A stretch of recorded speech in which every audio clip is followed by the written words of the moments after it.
रात के 11 बजे थे। एक छोटा सा घर जहां एक बूढ़े पिता खिड़की के पास बैठे थे।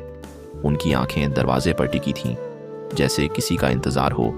वो थे रमेश जी, जिन्होंने अपनी पूरी जिंदगी अपने बेटे आर्यन के लिए लगा दी। कभी खुद नए कपड़े नहीं खरीदे, लेकिन बेटे की हर जरूरत पूरी की। दिन में नौकरी और रात में एक्स्ट्रा काम। बस एक सपना था, मेरा बेटा बड़ा आदमी बने।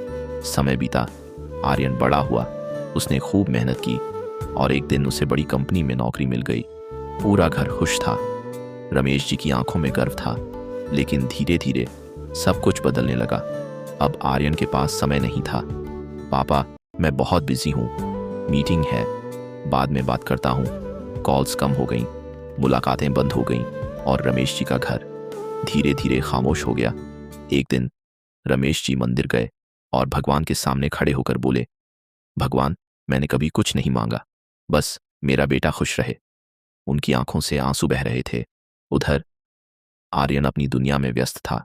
पैसा, गाड़ी, लग्जरी लाइफ, सब कुछ था, लेकिन दिल में एक अजीब खालीपन था। एक रात उसे अचानक अपने बचपन की बातें याद आईं। पापा का उसे साइकिल चलाना सिखाना, बारिश में भीगकर उसके लिए खाना लाना। उसका दिल भारी हो गया।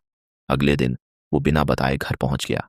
दरवाजा खुला और अंदर रमेश जी अकेले बैठे थे, कमजोर लेकिन मुस्कुरा रहे थे। आर्यन दौड़कर उनके पास गया और उनके पैर पकड़ लिए। पापा, मुझसे गलती हो गई। रमेश जी ने उसे उठाया और सिर्फ इतना कहा, तू खुश है ना?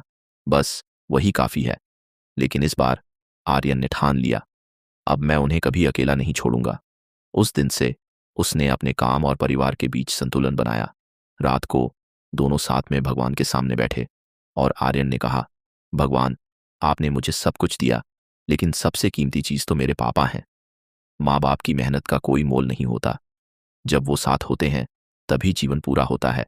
कहीं ऐसा ना हो कि समझ आते आते बहुत देर हो जाए।